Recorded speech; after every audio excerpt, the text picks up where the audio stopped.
Man finds safe containing $7.5 million inside storage unit he bought for 500 bucks.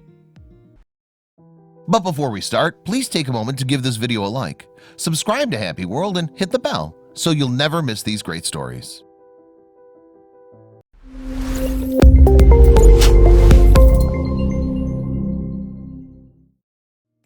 The dream of a lifetime. Placing the final bid that ultimately won the contents of a storage container that would become the dream of a lifetime or the ultimate nightmare. When a man uncovers what really lies inside his container, he's shocked. And when the police showed up at his door hours later, he wasn't ready. Thrill of the bid. He was just getting comfortable with bidding on storage containers that were on auction. Spending money that he didn't have was a huge gamble when you have no idea what's inside. But there were so many stories out there about people striking it rich, even of some people finding whole classic cars and driving off into the sunset. All good so far. So far he'd been lucky, managing to sell the contents for just a little over what he'd paid for the entire lot. But it was a lot of work and a lot of time going through someone else's junk, sorting, cleaning, and then finding the right buyer. He was almost at the end of his rope. If there was nothing big in this one, he was done. Standing the crowd. Joe stood outside the container with about 15 to 20 other people, eager to rubberneck what was inside the 5x15 unit, 75 square feet.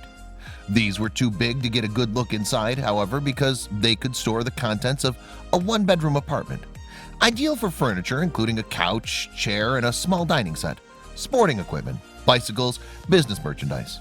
Not ideal for glancing inside and spending hundreds of dollars on. Win it or lose it. The bidding was fun, not exactly what you see on TV, which is high drama, shouting, pushing, screaming, and general mayhem, but definitely fun, especially when he got into a bidding war with someone. It felt good to win, and he warned himself, not for the first time, that he would stick to his budget. Don't spend what you can't afford to lose. He didn't want to learn the hard way. Getting carried away. But he just couldn't seem to help himself this time around. The container was packed tight with furnitures and other goodies he wanted to look at closer, and some annoying woman behind him kept upping his bid. It started at $100, a hefty starting bid, but the container was awfully full. He bet, she upped it a little. He bet again, and so it continued. How long could this go on? Coming back down to earth. $350 in, and he was adamant he would be the winner. $400, and she still hadn't given up. But neither had he. $450, $460, $470. Finally, the bid settled on $500. He was shattered and shaking. As reality returned, he realized exactly what he'd done. There'd better be something amazing inside that box. He'd won. Buried treasure. Everyone but a few drifted away from the site now that a winner had emerged. They'd lost interest in the contents because they'd not won anything themselves. But a few stayed around to watch the new owner enter the small building.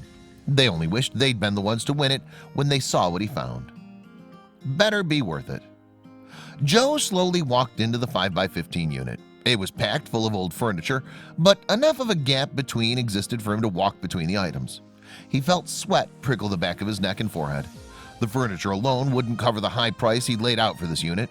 There'd better be something amazing, and he began looking. No way in.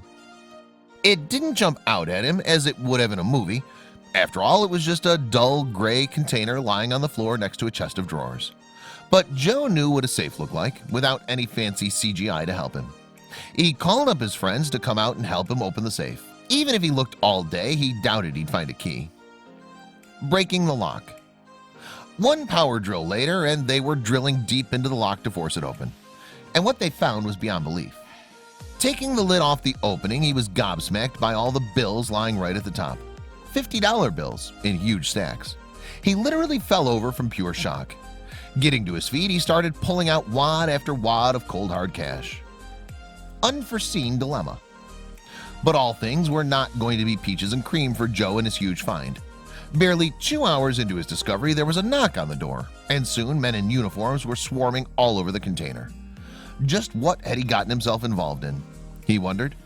It could have been anything. I mean, just who has this much cash just squashed in a safe? All over social media. Joe realized that in his exultation he'd sent photos to his girlfriend and also uploaded the photos of the contents of the safe to pretty much every social media site. No wonder the police were here. He still hadn't been able to count all the cash, but he knew it was enough to roll in. So far he was up to $1 million. He dragged himself away to talk to one of the officers waiting for him. All in all, it was $7.5 million stashed away in a few safes around the containers. Everything from nickels to $100 bills and pink slips for cars. There was just one gigantic problem. The original owner had gotten wind of the find and had hired some top-notch lawyers to get back his fortune. Joe was in trouble. Threats. Everything started moving extremely quickly after the police arrived. Joe got a call from the lawyers telling him in no uncertain terms that he must return the money, but that he could keep $600,000 as a finder's fee. Joe had some quick thinking to do. The law on his side.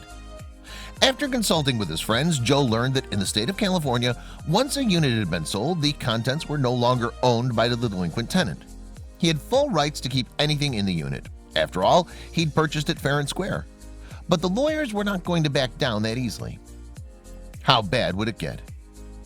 Thinking they were doing Joe a service, they upped the finder's fee to $1.2 million, and they were playing hardball. Who knew what these people were capable of? Joe began wondering just how someone forgets $7.5 million in a delinquent storage rental. Not someone good, it seemed, but how bad would things get? Returning a fortune. So would he only get $1.2 million? That's a huge amount of money in anyone's book, but still not quite like the huge figure he had just felt in his hands while unpacking wad after wad of money. He didn't like the fact that he was being strong-armed, but there was also the moral dilemma. It was now his money, but he didn't do anything to earn it. Perhaps he should give it back.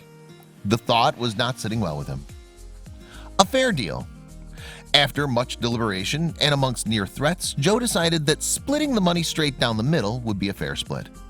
After all, the now previous owners had left the container unpaid for more than a couple months, in fact almost a year, without responding to the letters sent by the store owners. And that debt was exactly why the auction had happened. A storage owner says, "I don't really make much money out of auctions. It's to try to cover our expense. 90% of the time I don't cover my losses. One unit may have cost me $600 and the person bids at $400, so my revenue still suffered a loss. An unpaid unit does not make any money. The sooner the delinquent tenant can be moved out, the sooner a paying tenant can move in."